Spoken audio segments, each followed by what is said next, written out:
Okay, guys, so I apologize for not going live after Smackdown. I couldn't. I had family here. My voice is going in and out, but I'm going to do my damnedest to make sure I give you guys a full recap of Smackdown and give you my predictions for Survivor Series tomorrow. Now, just as a precursor to all of you watching my channel, thank you so much for coming in. I appreciate it. And please remember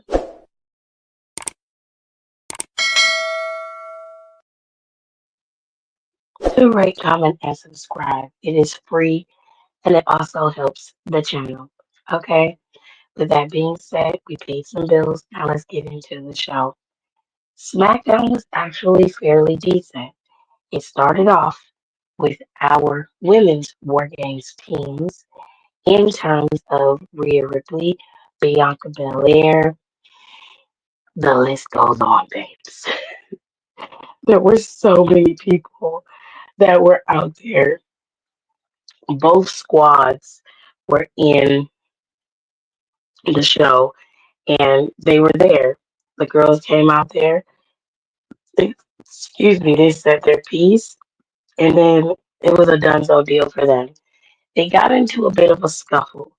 Liv Morgan said her shit, trying to cause discourse in the team because not everybody is on the same page on this team. Not everybody is happy with each other. If you look at the team, there are clear cut people who have had issues with each other at one point in time in their careers. Bianca Belair and Rhea Ripley were once at odds over at NXT, and they had a little bit of a tiff over on Raw this past Monday. Io Sky and Bailey don't have the best history.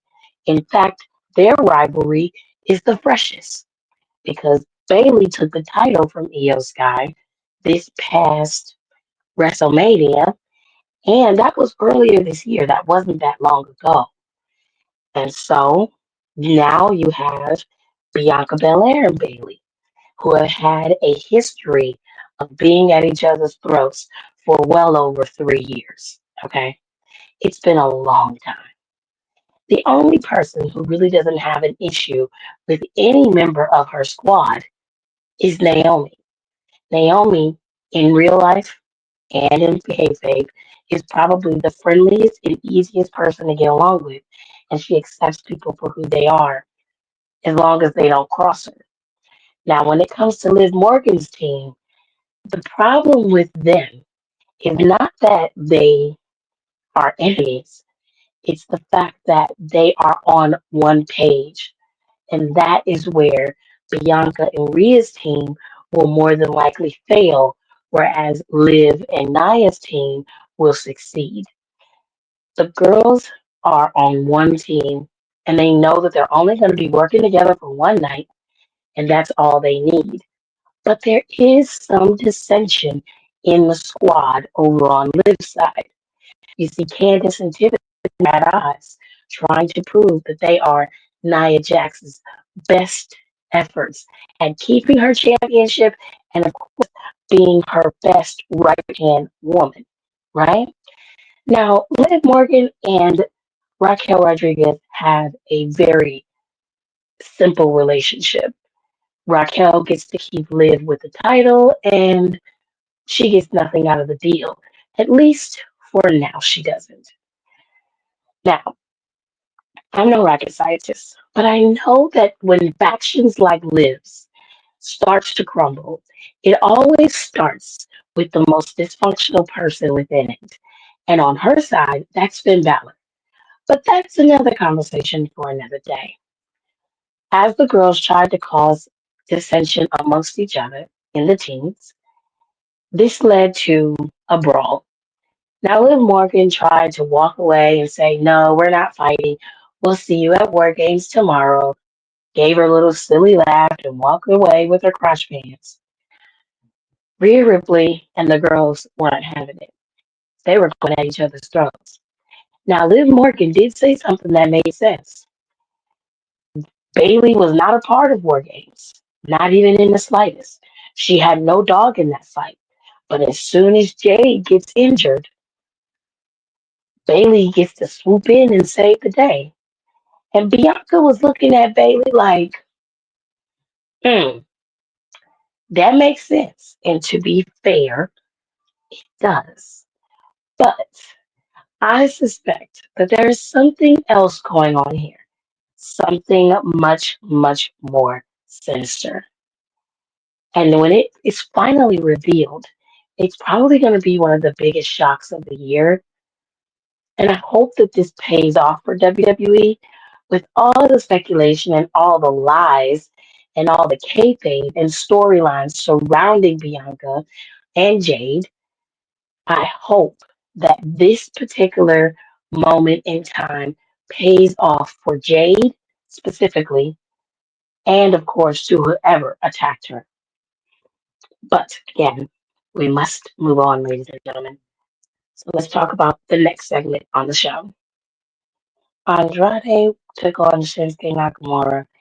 This this was not a normal Shinsuke Nakamura. This was a darker, more sinister, and very focused Shinsuke Nakamura. His music entrance is absolutely phenomenal. The music itself was already the coolest entrance music WWE has had. It was one of my favorites, but this new version of it has a nice little hip hop underbelly, but it's kind of evil at the same time. And Shinsuke also has a very dark, sinister aura and character. His face paint is dark and evil. He comes across as dark and evil. This is absolutely gnarly.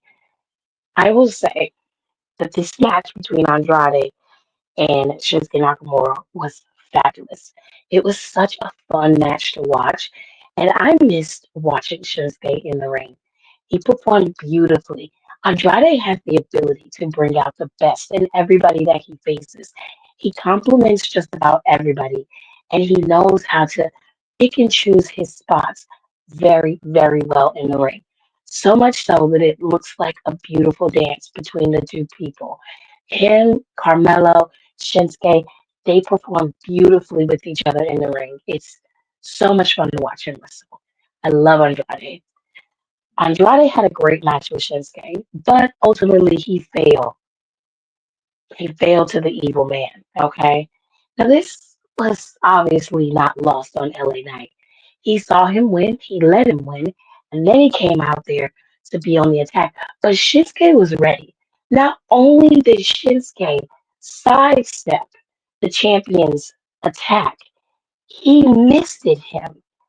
And when he did, it was so subtle that you didn't notice it until LA Knight literally fell out. There was that black mist everywhere. And Shinsuke has used the mist before, as has Asuka. It's when I tell you how sinister it feels coming from Shinsuke for him to miss LA Knight the way that he did, it almost was botched. That's how subtle it was. It was almost botched, and they had to replay it and slow it down so you could actually see when LA Knight was missed it. It's nuts. But I will say that that was a very, very sinister Shinsuke Nakamura. I'll get to whether he will win tomorrow or not, but the match between him and Andrade, primo. And this little segment between him and LA Knight was very good. But LA Knight was able to go in the back with the trainers and recover enough to talk to Byron. And all he said was is that he's going to make sure that Shinsuke gets his at Survivor Series. And that's where they left it. And he went back to getting treated by the trainers. Now you know that Asuka has misted many of her opponents, from Charlotte Flair to Bianca Belair to even Bailey at one point. Everybody has suffered the mist. But this for Shinsuke, with this new darker, it comes across as a more evil character. It just feels wrong on so many levels to watch him miss this man in the face. I expect that this rivalry with Shinsuke and LA Knight won't be over, even after War Games. And I think that Shinsuke Nakamura is going to get even more darker as time progresses, especially with Netflix going over to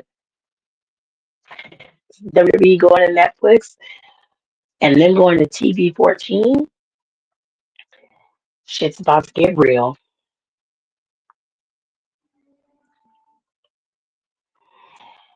Now, before we get to the sit down with CM Punk, Roman Reigns, and the wise man, Paul Heyman, let's talk about the girls.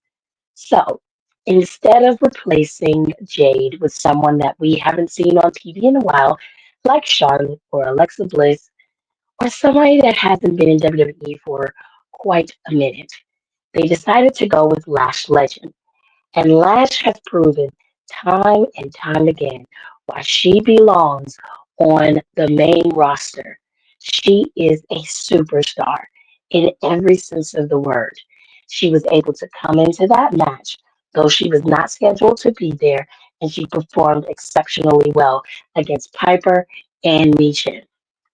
Let me break it down for you. They did absolutely amazing in this match. This match had a lot going on when Piper and Lash were in the ring together and it was just them. Ooh, the potential of what they could do later on down the line is very, very palatable.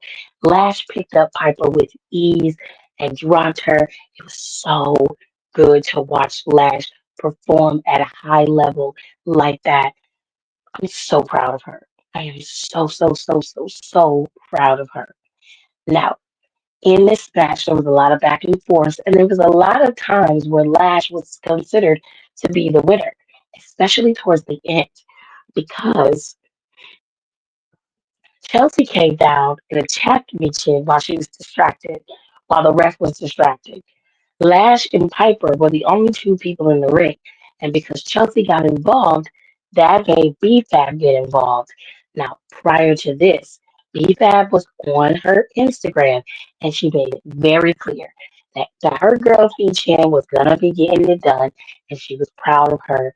But Chelsea was gonna catch a fade if she got involved, and that she did because BFAB came down there and ran Chelsea out the arena. This caused a big distraction for Piper, leading her to wonder where she was or why she was being taken out. But this also gave a massive opening to Lash, who did capitalize, but Piper was able to kick out. Now, as Lash was getting ready to, she performed her signature move, which I don't remember what she called it, but once I figure it out, I'll make sure I put a little, addendum in here. But once she was able to perform her signature move, she got ready to pin her.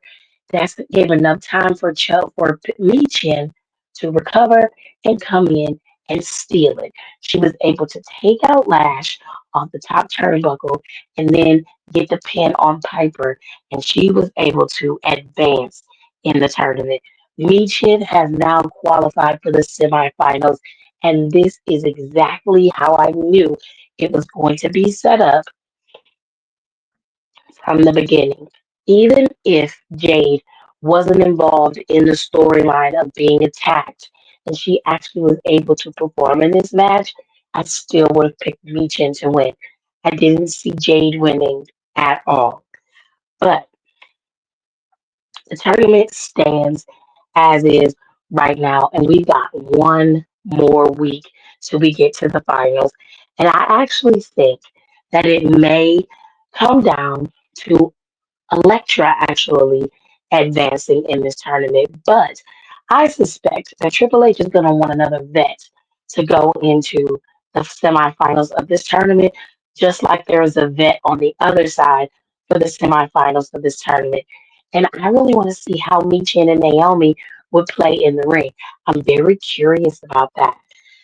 I want to see that. So, not to be, you know, a Debbie Downer, but I don't want to see Tiffany Stratton going up against Michin in the semifinals. Not because I don't want to see her with the title, because I know at some point she's going to be a champion of some kind. But I just don't want to see her face off against Michin. I'm not a fan of how they wrestle with each other. I've seen them wrestle before, and quite frankly, I don't know. It's just something about their chemistry to me that doesn't work. And who else is in this tournament? Electra. I've always advocated for Electra's wrestling skills. Wrestling wise, she's one of the best back there, but she isn't used as much. And I would really like to see her used in this match as heavily as possible, even if she doesn't win. I do enjoy her wrestling, but I think that Naomi's going to advance next week. I think she's going to be the one to advance, and it's going to be Michin and Naomi versus each other, and then Bailey versus Chelsea. And then I think they should shake it up.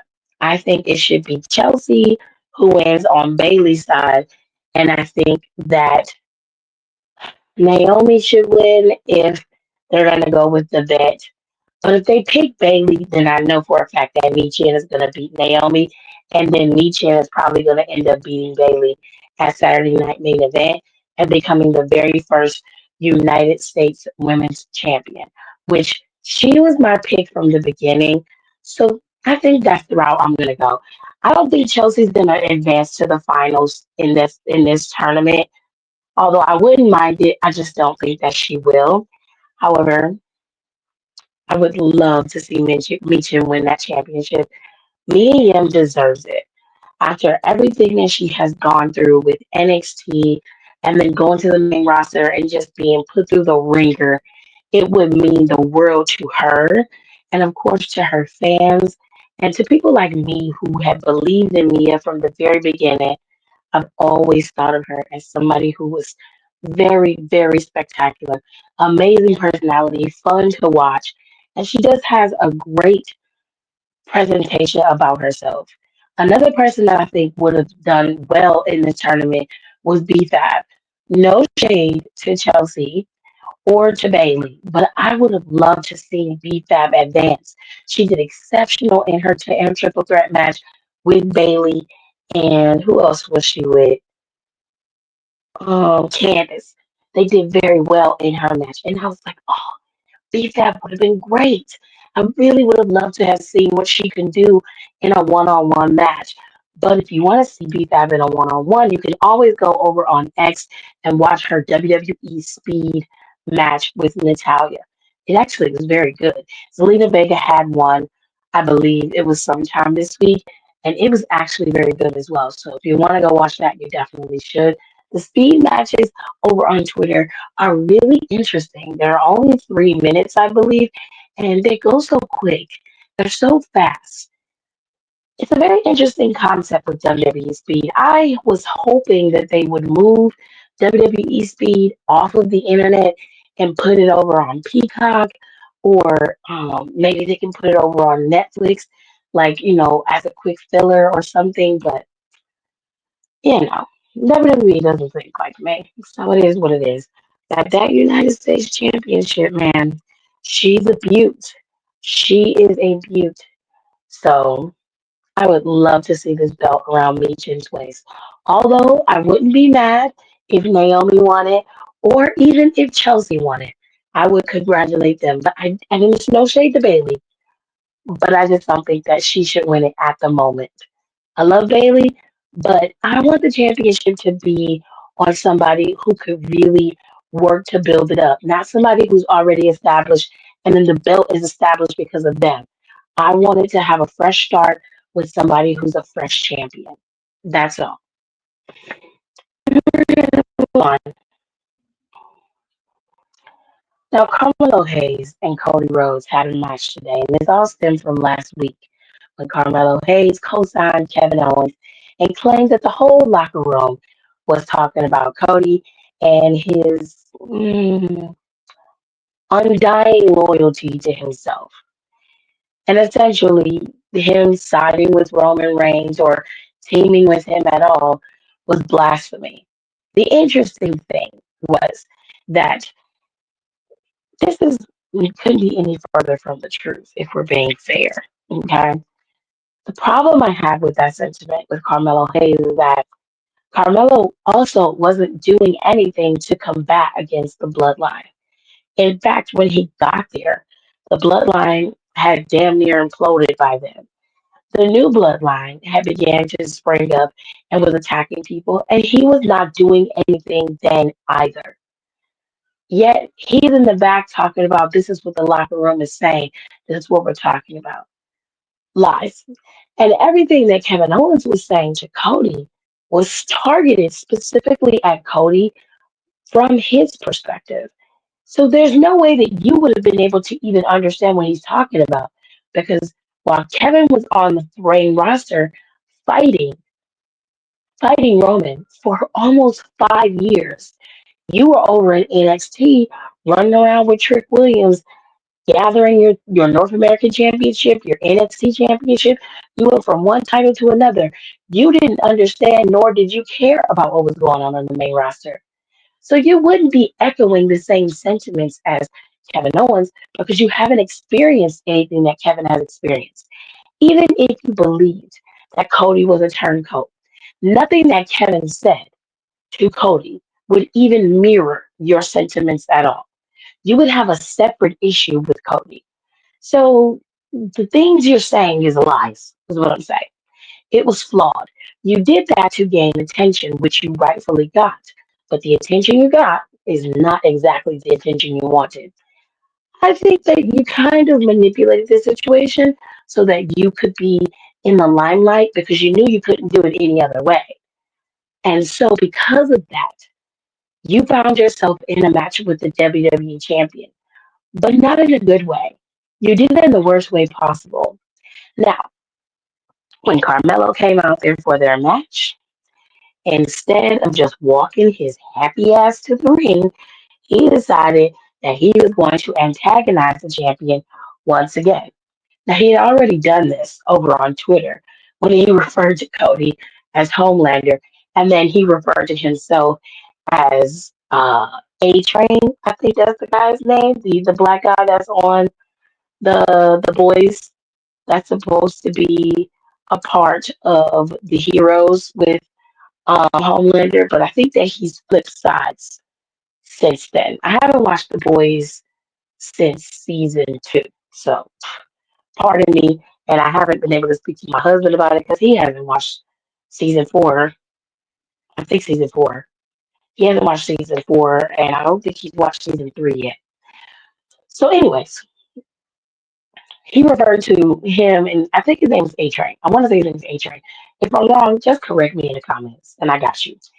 Um, so yeah, he referred to himself as A Train, and he referred to Cody as Homelander, which we all disrespectfully call Cody Homelander all the time because of the way he dresses, and it's just he looks like him.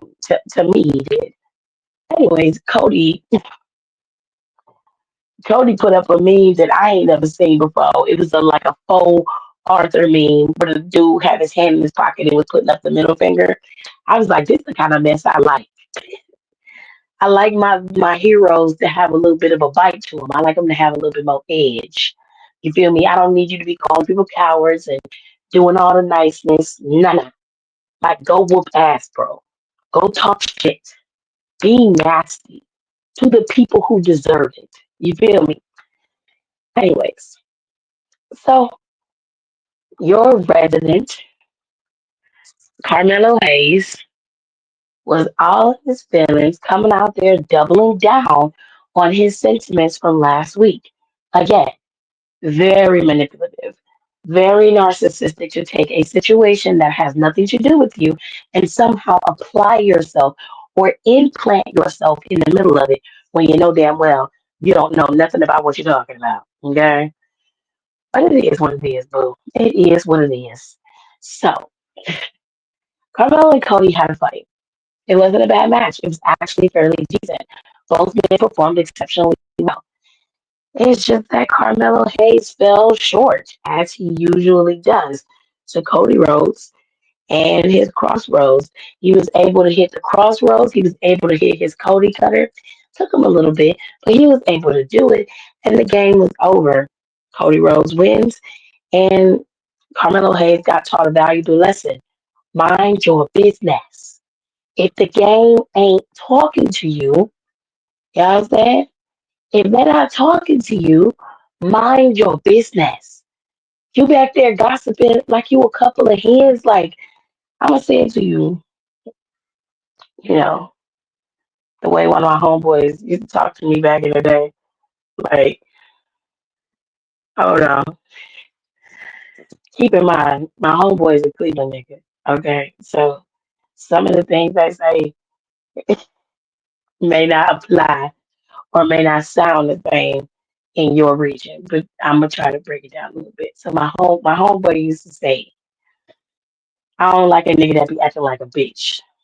No, it's very clean cut. I I don't like no nigga woofing at no bitches or woofing like a bitch. Now, what he mean by that? What he mean by that? Homeboy basically is saying he don't like when a nigga be gossiping, acting like bitches, acting like AKA women who may gossip and have a lot of talking about tea. You know what I'm saying? So he don't like when niggas do that. Like you back there woofing and talking all this yah, but you ain't saying nothing, bro. You're not saying anything. My biggest issue with Carmelo is not that he's not talented. It's not that he's not good enough. It's that you're arrogant. You're arrogant and your arrogance usually writes a check that your ass can't cash. And that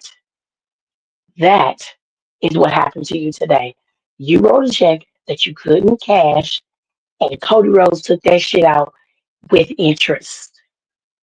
You got that ass taken care of. And that was all thanks to your mouth. You wanted to be on TV so bad.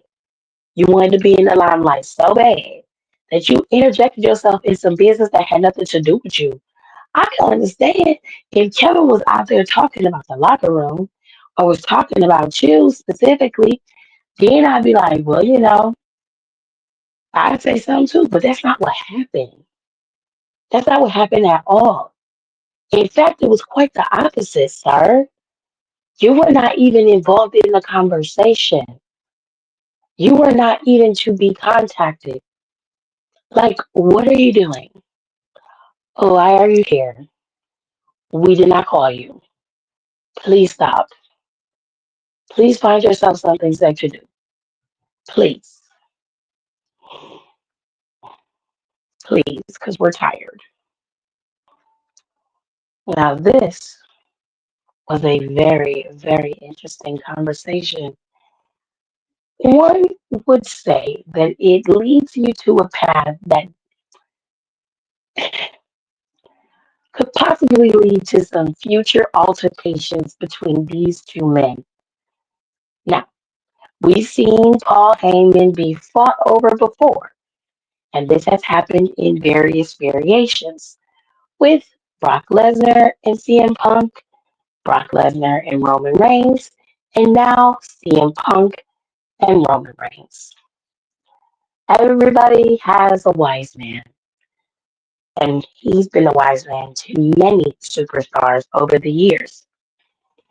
Curtis Axel, of course, at one point, Brock Lesnar, now Roman Reigns, and formerly CM Punk, and even our famous and lovely Stone Cold Steve Austin.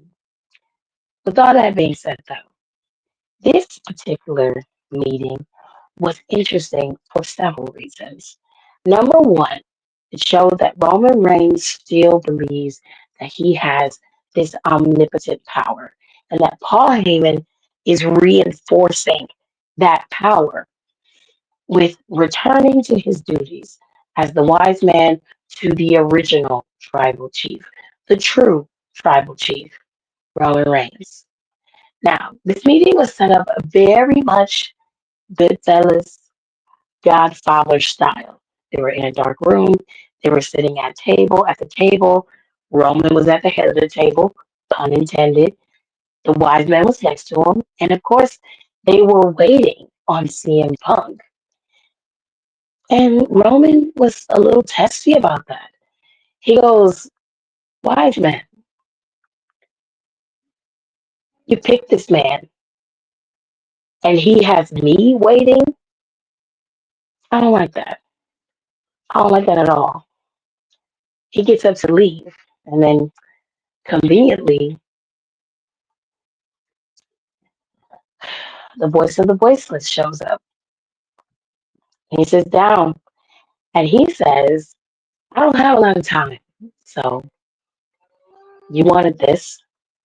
Let's do this. Roman says the man who was late. And of course, he says, I'm not here for you. I'm here for him. He asked me to be here. And that's why I'm here. I'm not here for you. Roman was like, all right, let me make this clear.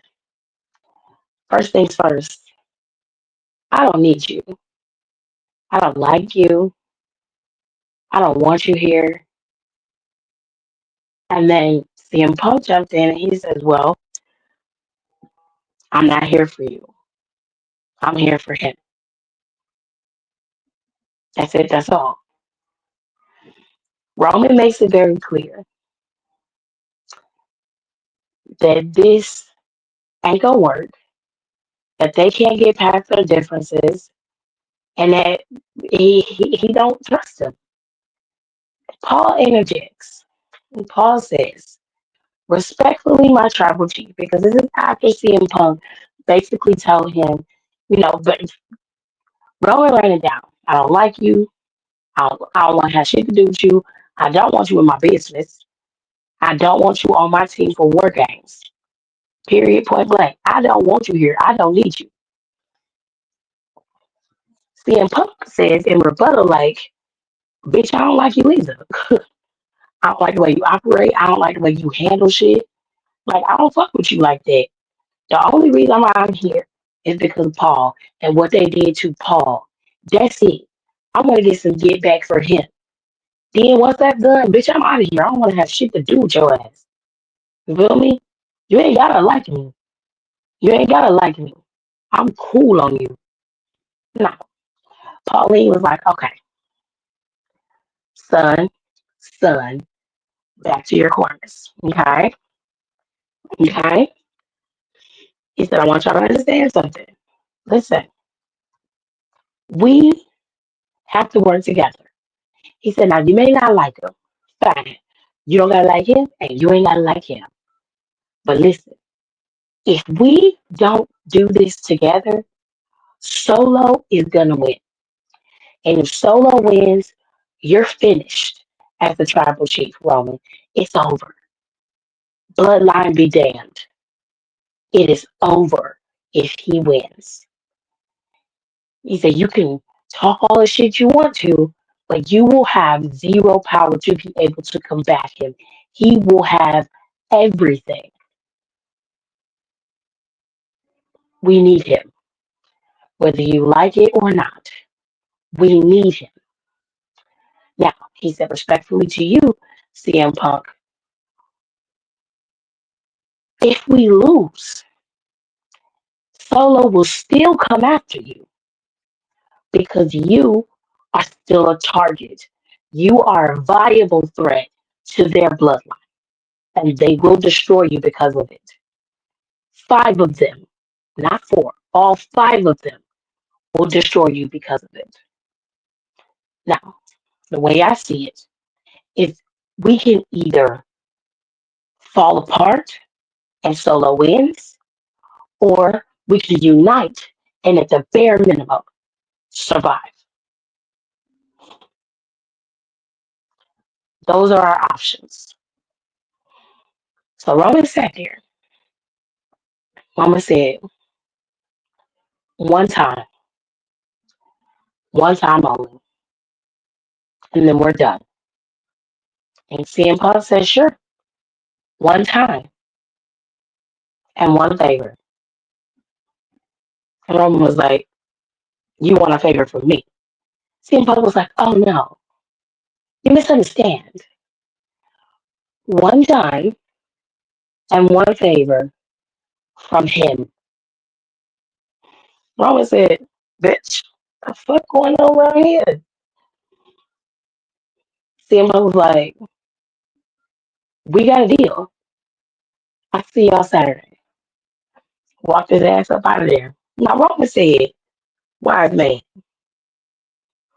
what's the deal? What deal did you what's the favor? What's the favor that you're gonna give him?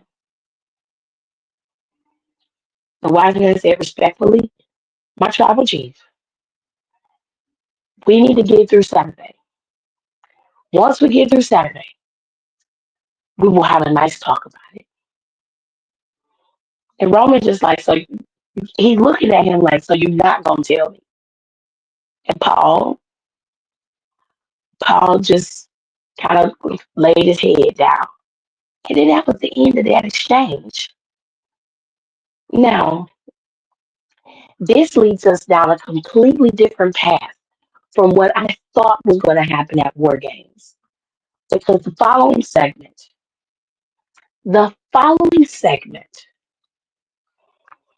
was Jacob Fatu versus Jay. Now, Nick talked to both sides, and to be fair, I didn't get to hear what Nick said. But I am going to assume that he, just like in Bianca and Nia's match, banned all members from both squads from the ring to allow it to be a clean win and no interference from either side. So I'm assuming that's what happened. But if I'm wrong, y'all can always correct me in the comments like you always do. Jacob and Jey Uso had a really good match. Jacob is probably one of the most agile big men that I've ever seen in my life. That man always performs exceptionally well.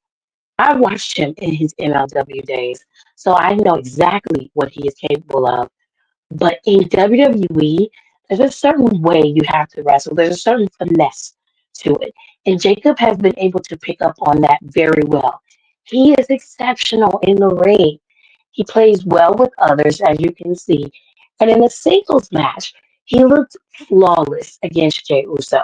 It was a beautiful dance, as I like to say. The men did their damn thing, and I was very proud of Jacob and Jey Uso because they performed exceptionally well. We had some good moments. We had some good moments, but ultimately, the Samoan Werewolf was able to pick up the win, and they were able to advance in the tournament to get the not the tournament, but to get the advantage inside War Games. Now, a lot of you may not know what War Games entails in terms of the advantage. So let me explain. Inside War Games, obviously there are two rings covered by a massive steel cage. Each side will let out an opponent after 5 minutes, I believe.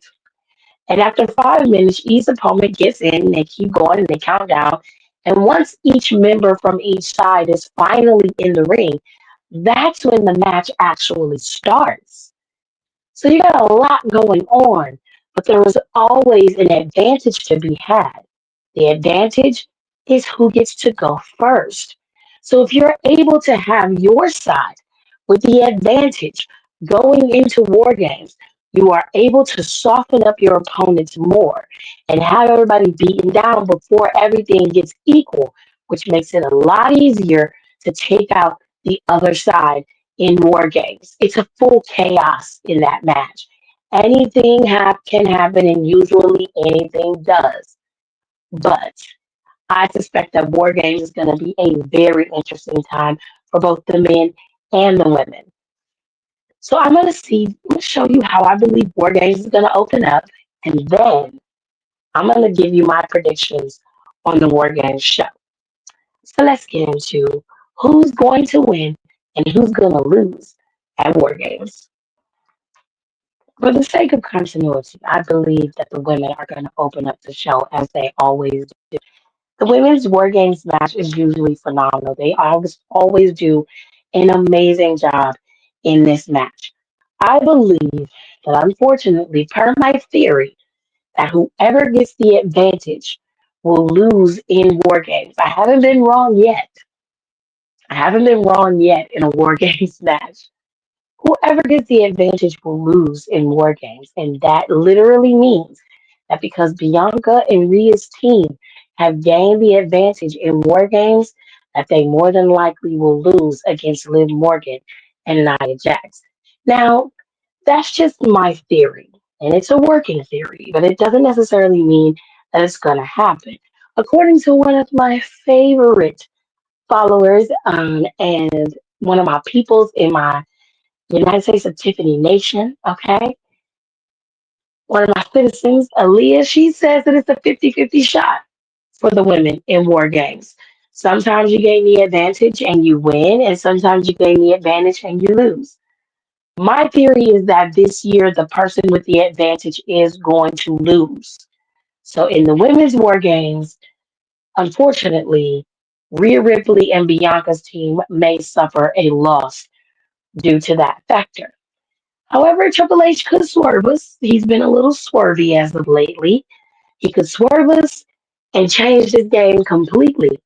And if Rhea and them win, which initially I thought that Rhea Ripley's team was going to beat Liv Morgan's team because they need a reason to continue their feud. If Liv beats her, then Rhea won't get any comeuppance against Liv for the eye situation.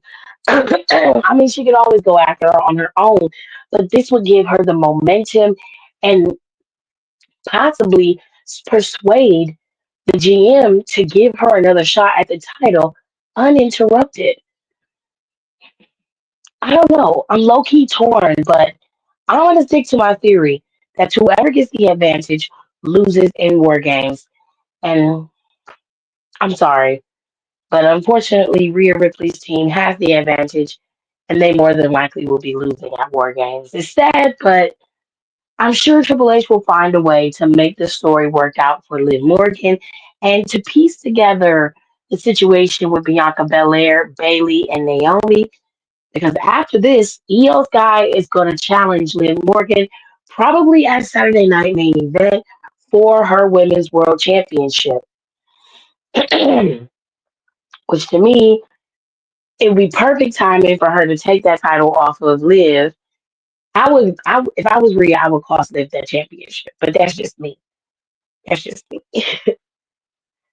Now, as a nice little palate cleanser to kind of, reset us after that high octane War Games match, let's go into the match that they set up with Shinsuke Nakamura and LA Knight.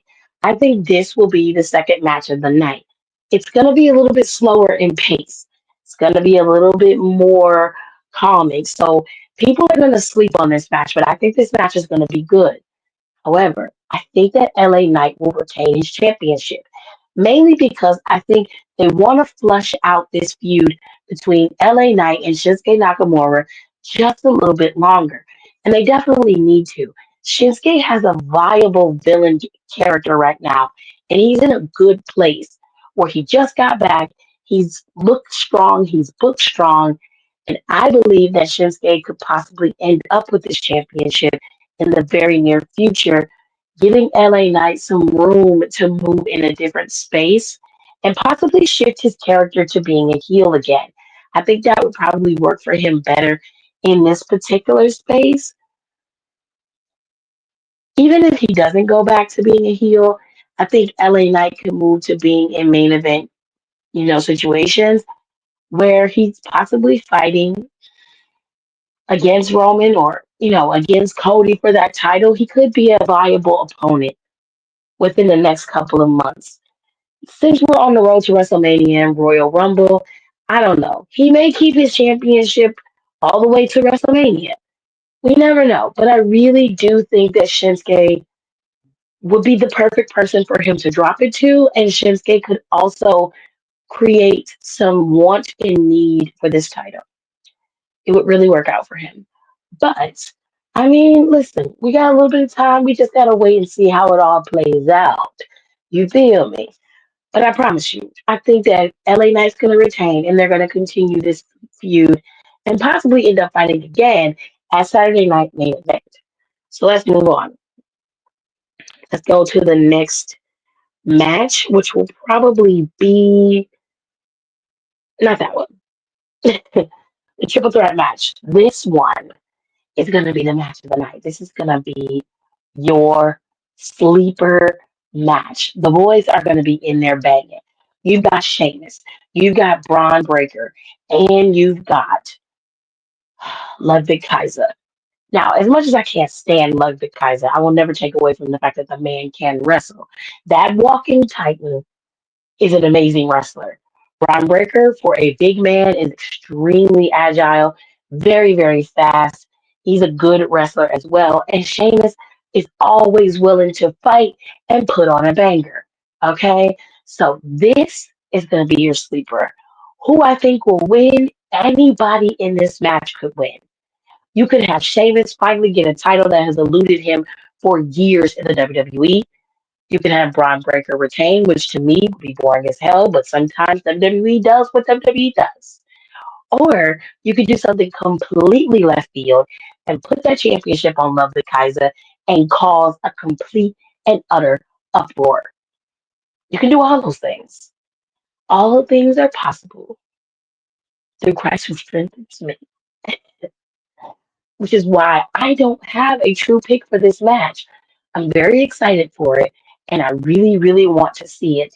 So I'm just curious as to how it's going to play out. But I think next to the War Games matches, this is going to be my favorite match of the night. I cannot wait. I am so excited for it. I almost wish that they would have put the last tournament match for the United States Women's Championship on this card because there's only one women's match on this card. That's the only disappointment that I'm having is that there are no more women's matches on this card. And while I know that the rest of these are title defenses and the two champions are tangled up into the War Games match, you could have easily put the final tournament on this card. Instead, you're going to have to stuff the semifinals, and then Saturday night main event is going to happen when you could have spaced this out a little bit more and gave the girls more time to prepare for Saturday night main event. But WWE does what WWE does. So here we go. Let us move on to the last match before we get to the Bloodline War Games. Gunther is facing off against Damian Priest, and I'm torn about this match as well. Given the stats and the way that WWE books their matches, I have noticed that they have a telltale. Usually, whoever ends up lying on their back the night before usually ends up going into the pay per view winning the match. Now, that's not always true. Sometimes that telltale doesn't always exist. Sometimes they decide to swerve us and go in a different direction. But in this case, I'm not sure because the way that Gunther has been looking shook and shaken lately, he very well could drop that championship to Damian Priest. Or Damian Priest could lose this title again. It could elude his grasp once again. Now, here's my working theory. If Gunther loses to Damian Priest, I think it's going to be a clean loss. I don't think that this is going to be anything that Gunther can truly, dispute. Like, okay, he beat me because of this. Whereas with Damian Priest, he had a legitimate gripe with Gunther's win over him at WrestleMania. This is not necessarily the case. I don't think this is necessarily going to be the case at Survivor Series. However, if David loses, I think it's going to be because someone's going to cost him this title once again. And I do believe that it's going to be Finn Balor. Finn Balor is obsessed with Damian Priest for some reason. And the fact that he can't beat him. Now, he did a similar thing with Seth freaking Rollins, but even with Seth, he wasn't this obsessed where that's all he talked about and was like completely focused on and only brought up his name every 2 seconds. Like that didn't happen. So this is an interesting thing that may happen with Damien. They may make him go back to being in Bloodline. I'm sorry, not Bloodline, but in Judgment Day business, which I'm not looking forward to that. I really like Damien on his own, face or heel. I really enjoy him as a heel. I mean, as a face though. as an anti-hero type character. I love my big poppy like that. But anyway, it's funny. Anyway, I am hoping that Damian Priest does win this championship. My original pick was Damian Priest when I did it over on our podcast, which I really do hope that you guys go and listen to because that podcast is my babies. Okay. We love the podcast. Okay. Podcast is everything. So if you haven't followed Down for the Count, please do. You can listen to us on Apple Podcasts as well as Spotify, and you can actually we do have videos up for those. We're going to be on camera next year. Just a little spoiler alert. We're going to be doing some of our podcasts on camera next year, and I cannot wait because it's going to be a fun time. Okay. But, anyways, so yeah, I am not sure exactly how this is going to play out, but because I did vote for Damien in the last podcast I did, I am going to keep my vote for Damien alive, although my gut is telling me that Gunther is more than likely going to retain this title. And it's going to reaffirm his, dominance, and he's going to come back smiling and shit.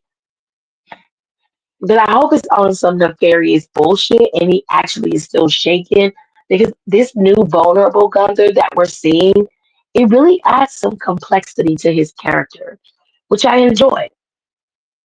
I like a little psychological warfare. Makes me think.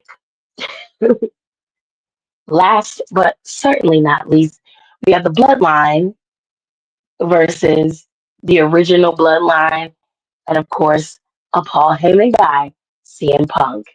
Now, I told y'all my theory, my working theory is whoever gains the advantage loses in war games. And I'm sticking to that theory.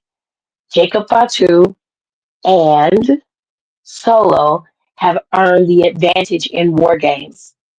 I don't think they're going to win. I think they're going to lose because we got to get that favor. We got to see that favor, right? Yeah, they're losing. I'm sticking to that. Whether my theory is right with the women is that's subjective. But for the men, they're losing. I know they're losing. I can feel it in my bones. I can feel it. I can feel it. So, War Games is tomorrow. Well, today, because today is it's like 1 o'clock in the morning right now while I'm recording this. War Games is today, and I have given you guys my predictions on who will win at War Games. I will be back tomorrow after War Games is over. I will be live for sure because I haven't gone live all week except for Wednesday, but I will go live for sure after War Games, and we will talk all about it. Working theories, mess, Thanksgiving, the whole nine. We're going to talk all about it. We're going to have a good time. Okay? I love you guys and I appreciate you guys for listening to me. I know sometimes these pre recorded videos don't work for y'all, but sometimes they do. And you may enjoy the pre recorded videos. But let me know in the comments below what you think about all of this. Let me know what you think about all the matches, everything that happened tonight on SmackDown. Let me know what you think. And let me know if I missed anything. If I missed anything that happened on SmackDown that I didn't cover, please comment below. I like your comments. I want to see what you guys are talking about. I want to see what I'm missing or what you need from me. Do you want me to be on camera? Do you need to see my beautiful face? If that's the case, then you need to make sure you put it in the comment section below. I want to hear all the tea. Let me know. I like engaging and having conversation with y'all. That's the whole point of having this beautiful IWC. Is to talk, have your opinion, and we can chill and have a good time. So don't worry. There'll be some new stuff on the horizon where we can have nice fun and drinks. We're gonna be doing dinner. I'm a mukbang with y'all. It's gonna be a good time because I know some of y'all might be in college, a little lonely, and you will just want to talk about stuff. So those are the things that I'm gonna be doing for some of my members and for some of y'all. And once I gain at least 10 members, I'm gonna be doing members only lives. It's gonna be a fun time over here. So if you want all of that, and you want to hear my working theories, and you want to hear my new content that's coming up next year, then you got to subscribe. You got to subscribe because there's new stuff on the horizon and you don't want to miss it. My name is Cyclezine TV2, and I will be back tomorrow to give you guys all the tea, my own personal renditions of what happened, my own recaps, and of course, my commentary will return next week after War Games. I have been sick these last couple of weeks, so my voice has been a little wonky. Okay, you can hear it in my previous videos.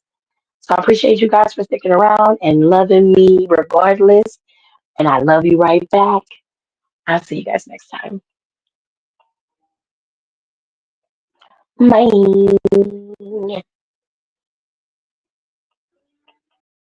If you don't wanna see me,